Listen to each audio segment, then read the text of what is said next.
Got Right. it. So I just want to start by saying thank you so much for taking the time out to sit down and chat with me. I know You're welcome. you're obviously very busy. Um, so it does mean a lot. So I want to start right at the beginning. So how did you sort of discover drag? How did you learn about that art form? Well, I was in a musical called Chicago that you probably know of. Um, and I was a swing for the first year and I covered all the men. And I also covered a role called Mary Sunshine, which in the show is played by a man, and it's revealed at the end. You play as a woman all the way through, Mm, and then at the end it's revealed that in fact it's a man. So I understudied that, and then I went on to play it after I left. That contract.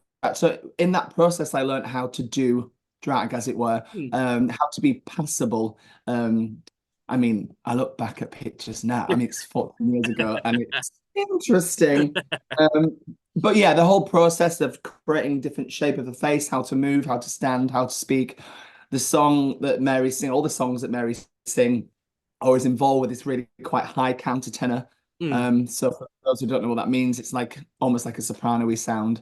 So there was a lot to learn in that mm. process. So that happened, and that's how I got into it. And then when I was in Chicago, my last week or so, all the gays used to go out on a Wednesday, and in that week it was Priscilla's. Um, uh, what's the word? It was their turn to decide where we were going and what the Mm. theme would be. Always the theme with the gays. So, and they said, "Oh, let's go out and drag, and let's go to Madame Jojo's." And of course, they were already in drag. It Yeah. was very easy. So yeah, and we went out, and I went out as Velma Kelly, obviously. Hmm. Um, got drunk, ended up doing a number or three or four. And they said, come back next week, do the same thing. And I was leaving Chicago and I had nothing else to do. I hadn't booked another show yet. And it was that a case of just say yes and figure it Mm. out later. So we I started the next week. Fabulous. So how did that go from then sort of musicals then to doing drag as its own separate entity? Well, so it became a side hustle, which all of us have in musical theatre, Mm, or of theatre in general, actually, or any performer. So I was still auditioning for musicals. I was still doing musicals and pantos and plays. And Velma just kind of like sailed alongside. And then it got to about, I didn't really realize it until it maybe, she's 14 now, Velma. oh wow. Maybe like 5 or 6 years ago, I'd started saying no to so much more Ian stuff. So our And lights have just cut out. oh no, you're The in the motion dark. censored. Wait, motion then. I'll just do a jazz hand. That's sorry. Brilliant. No, no, no. So yeah, I know I didn't really realize at the time, but Velma was getting so much more booked. I was doing more Velma gigs. Mm, Than I was doing auditions or being in shows, and it just kind of happened with osmosis. Really, just that's the way it went. And mm. then I even left my agent because they would get frustrated that I was never available, and they'd want Yeah. me to do my own rehearsals and my own sound checks to be at castings in London. And of course, I was like, no, I'm doing myself. So but now I do both still. Mm, Velma's very much more booked and blessed because it's what people know me for now. mm. But then if a musical or play or a commercial Yeah. comes up where they need drag and they need someone with West End experience or Yeah. music theatre, then I'm kind of the obvious choice for a lot of stuff. Mm. Quite interesting. You're seeing a lot sort of without a wig. Is that a conscious choice? Yeah, yeah. I mean, some might call it lazy. But no, I started Velma in full drage, as Mm. they would say. First night I went out, I was dressed as Velma Cat. I looked like who's the villain in Silence of the Lambs. I looked horrendous. Um, but and then as time went on, I started doing more kind of Bowie stuff and Queen stuff because I'm a huge fan of Queen and Bowie and that style of music.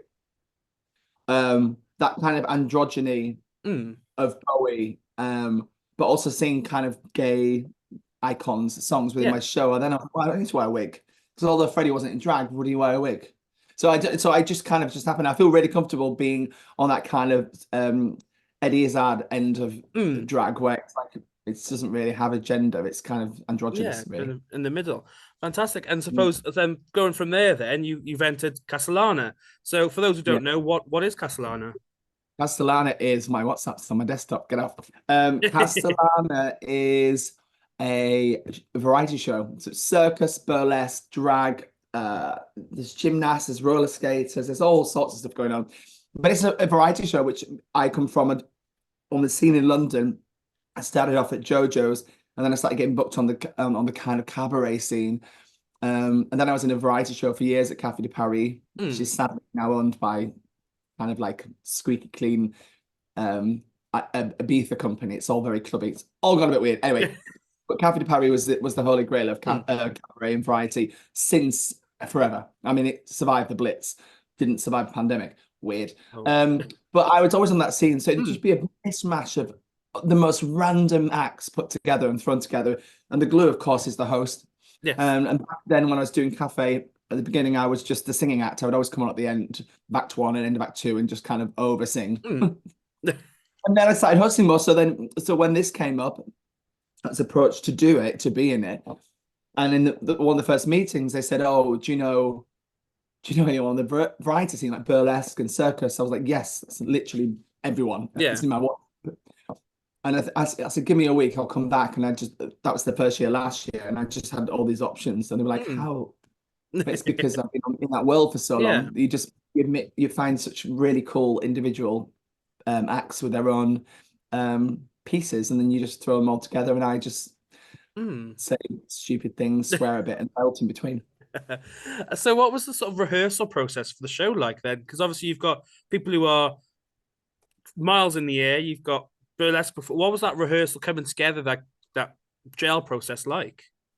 Easy. So I mean, because they've all got their own established acts. Some things have been put together for this particular show, but typically they're the acts that they've done over the years. Okay. So they do 2 acts that each person typically has 2 skills. And then all we really needed was an opening and a finale. So yeah, when we met a few weeks ago, all together in the room, it was very easy. I wanted it because what we did the first year, I didn't direct the first year, and that's not shade. It's just I didn't. And because the first year there was a storyline that was challenging because so many reasons, but the main reason was these acts put into a narrative set in a world. It was a learning process for that team. I was not on that team. I actually reviewed that production and commented on the storyline being a bit disjointed, not quite fitting with what the show seemed to be going for. Exactly. So and it was great. And I mean, it's the first time that kind of thing's happened with a narrative but it was kind of shoehorny. Anyway, this year when they said, "Do you want to come back?" I said, "Well, is there a narrative? What would that look like?" So I just said, "Look, if we can get it back to what I know variety to be and bring a bit of what I know London variety to be and New York and those kind of, if we can get that in Cardiff, that's where it's going to be really cool because the great thing about variety is you go to the show and you just lose yourself in it because it's bonkers. It doesn't make any sense. It's just act after act. You don't have to focus. You can have a long day at work, and the last thing you want to do is have to listen and figure out a narrative or just even commit to it. You don't have to commit at all. Each act is for 4 or 5 minutes long, and then it's something else, and it's one right after the other. So it's super fun because anyone can enjoy it. Because if you don't particularly like, I mean, who doesn't like someone flying around by their toenail? But if you didn't like that, the next thing might be Betsy Rose is the best burlesque. Literally is the best in the country. It's phenomenal. So and then after that, if that's not your taste, Paul and Louise come on and they do roller skates and she spins around. I mean, you have to see it. She's attached to his neck and then she spins around horizontally whilst he's spinning this way and doesn't die. And then we've got people like Jimmy Wong from Hong Kong, who's absolutely amazing, Straps and Paul and everyone's so great. So that's the great thing about it, is that it's a cacophony of many things. I stole that off my friend who's a drag queen called Cacophony, which is a mixture of lots of different things. And like on top, also hula hoops, incredible hula hoop acts. Amazing. Incredible. Chloe Hannah Lloyd on hula hoops, and we've got Penny Valent on fire. The whole thing looks like it's going to set on fire. It won't. Everyone's brilliant. Johnny and Ben giving Ariel, of course. Justine's local, so local but a London now, giving us pipes. She's Welsh. She's from Cardiff, so you'll love that. Support the local artist. That's not from Plymouth. So for those who don't know, obviously Castellana is the Spellgent tent is a pop up. It's not a permanent fixture. So what's it like performing on a No, no, stage no. that has been purposely, I suppose, purposely built for the shows that are going on? It's great. The great thing about a Spiegel tent, it's a really weird word to say. Yeah. I do a lot of them. I do one in Australia. I'll be there in January Mm. in a Spiegel tent with my own show. The great thing about it is it's such a magical world because from the outside, it's a wooden structure. So it's not if you saw a circus tent in December, you'd be like, Yeah. that's gonna be a lot of damp. But it's not. It's wooden structure. And it's really beautifully done. It's like stepping back into, I don't know, the turn of the century in Bavaria. I'm Mm. making that up, but it's a bit chitty bang bang. Yeah. Something about it. But then when you all go inside, it's fully in the round. So we have a stage here, we have a catwalk, and we have like a circular stage at the front, which is all uplit, and everyone sits in the round. So the atmosphere is amazing because it's just another world that it just doesn't feel. You feel like you're instantly transported to a different place. Mm. And with the great lighting that we have from Elle and sound from Josh, it's just magical. But the great thing about it is in the round, but it is also a thrust. And it's also, you can be in the audience. So it's a really versatile space. It feels really special. Is Really there special. is there a difference performing on that type of stage than I suppose a traditional sort of cabaret stage where everyone's sat facing the front? Yeah, because what it instantly does, and that's part of my job as a host, but what it does is it makes it it sounds really cheesy. It breaks down the wall between audience and cast. So it instantly makes you go, oh, you're part of the show. Like I come out at the beginning, Betsy starts off the show, don't spoil Yeah. it, she's amazing. You should get Betsy on, by the way, because her talking about burlesque and she's the best and she's Oh. so smart and she knows everything about it. So she's kind of Mm. but anyway. Betsy comes in, but then I enter, and as soon as I sing, like I think it's a verse of the opening number, I suddenly go, good evening, and I'm right there in the middle, and I'm right there next to them, roasting them in a nice way, and instantly kind of just taking the pee out of myself, really, and Mm. them. Then it makes people go, oh, you just relax because then you go, oh, it's not them and us, we're in this together. Yeah. Whenever I'm in the audience, I'm always causing a little bit of havoc and mischief, but it brings everybody in. Mm. So that's the great thing about this style of venue and this genre is that it does bring everyone into what feels like a one night only Mm. thing because it is different every night because the acts are so skilled and so Yeah. dangerous. Like things change. And obviously for the rest of the acts who are in the air, they all eyes are on them, I suppose, in the center. For you as the host, do you find it difficult not having your back to the audience as it is in the round? No, I love it. But I've just done it forever now. Like I've done so many versions of this kind of show. I was in one called La Soiree, which is a really famous. It's a similar idea. I was in their show in Europe, and my show in Australia is always in this kind of setup, and I Mm. really like it because it keeps me.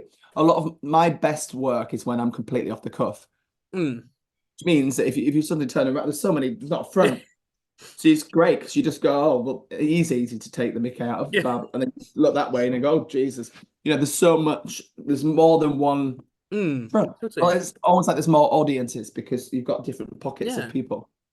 Talking about interacting with the audience, there is a moment in the show where you pick on an audience member and sing a selection of rather crude Christmas carols to, at, and with them. How do you go about selecting the person how do you decide who you think would be most appropriate for that section? Oh, ideally the most uncomfortable. Um, that said, though, some people um, we've changed it slightly in the show since you've seen it, I think, Mm. because basically, it's funny if it's a guy. It's always funny. Yeah. Women, men either are awkward or take it too far. Women are a bit more sensible in those Mm. kind of social situations. So at the moment, weirdly, there's never been a man near me in the first week. I was like, oh God. So we changed the light so that I can sit on the edge of the stage and I can always find someone. It's always like last night, for example, I started off with a couple of gays having a lovely time with them. And then and then half of the song was like didn't want to be there, looked like Paul Daniels. And then I went to him, and I'm kind of caressing his head while singing his lyrics. It's funnier if they don't enjoy it. Mm. or not don't enjoy it to it. It's not. It doesn't make them uncomfortable. Well, it makes them uncomfortable. Not like they're not hating their lives Mm. because then everyone else is going. Ah. But yeah, I love being in the audience. I love being right there. I've only once in 14 years I've had trouble, and someone at a beer festival in October threw a pint at my head. Oh. But I know it's all right. He's no longer alive. But yeah, typically I'm about 6'6" in heels. Mm. So nobody. Yeah. Good luck trying to mess because I'll Mm. take that.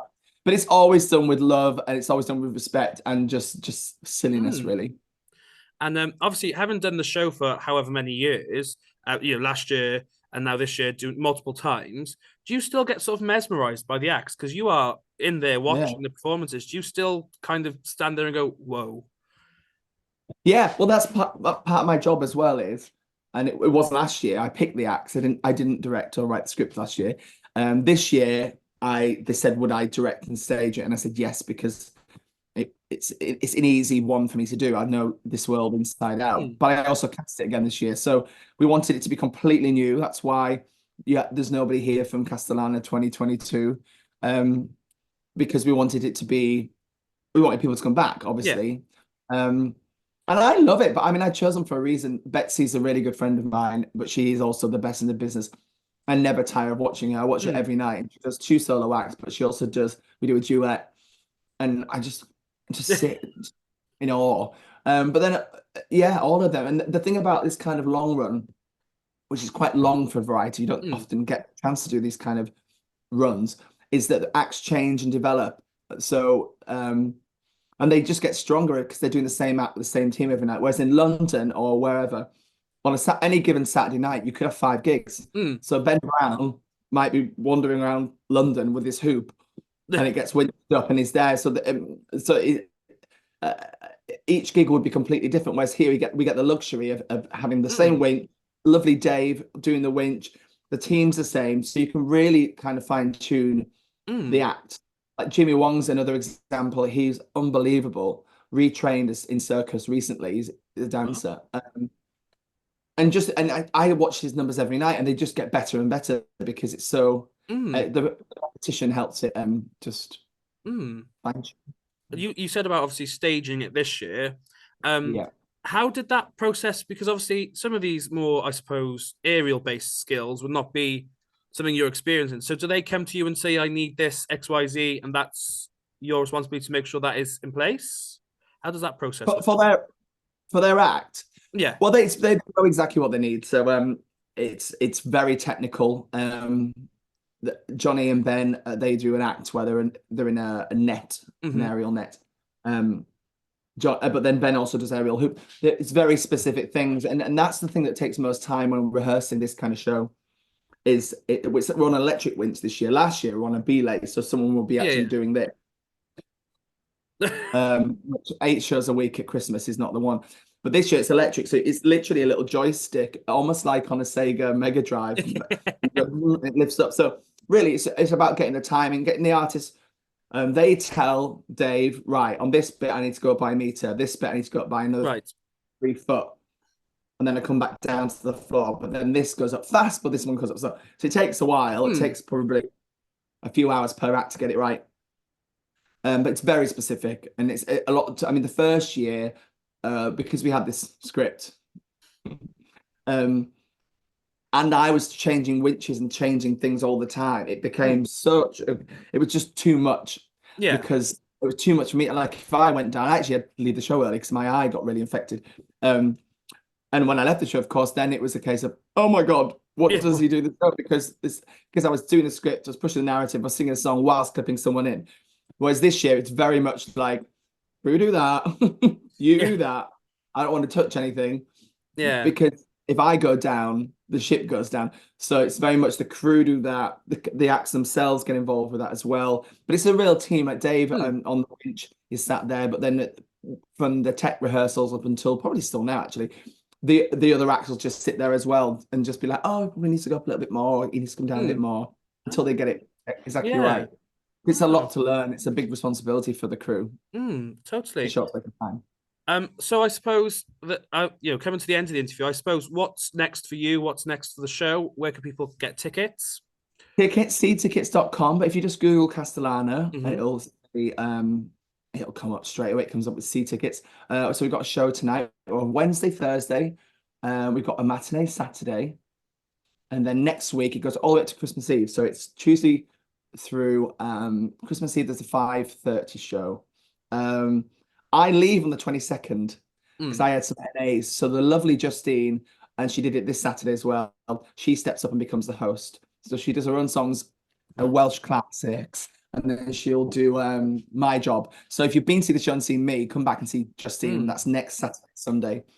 It'll just be a big Welsh fest. And then but I leave on the 22nd. But the show carries on till Christmas Eve. And what's next for me? I go home, I make a beef Wellington, which I'm very excited about. Sorry, vegans. Don't care. I'm really excited about it.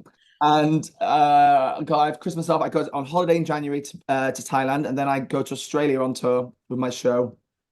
And I'm doing Western Australia, Margaret River, Perth, Sydney, Byron Bay, and then I'm doing a cruise from Melbourne to Sydney, and I get back on the 12th of Feb. Wow. And then I go back to my regular gigs, which is a lot of stuff in York, Yeah. in London, and I actually can't think past mid-Feb. But So yeah, where can I'm very people stay looking up to forward. date with you and Castellana? Where can people stay up to date with the shows? Castellana, I would follow at Velma Celi, which is my handle. Hmm. And also Castellana, but the producers tend to do more on their other account, which is Live Under the Hmm. Stars, which is all the things that they do in and around Wales at Live Under the Stars. And all the cast are on there. And they're brilliant. Follow them all. They're just amazing. And they've all got their own, they're all rushing off to do, one's flying to the Seychelles the day after we finish, one's flying back to, I don't know. Yeah, which That's is what's great amazing. about being able to get the best in the business is because they're all busy. So we're really lucky to have them this Mm. Christmas. And Yes. I just want to end the same way I started by saying thank you so much for taking the time out to interview me to be interviewed by me. Oh, you're welcome. Obviously I've seen the show, but obviously I'd encourage everyone to check it out. You never know what to expect if you go in blind. Uh, you never know who's going to come onto the stage next and what's going to happen next, and it'll keep you on the edge of your seat throughout. So I Absolutely had a will. fab time. So I'll put all the links in the description below so people can just scroll down and click away. But yes, thank you so much for taking the No time out, worries. and I shall speak Not to you at all. soon.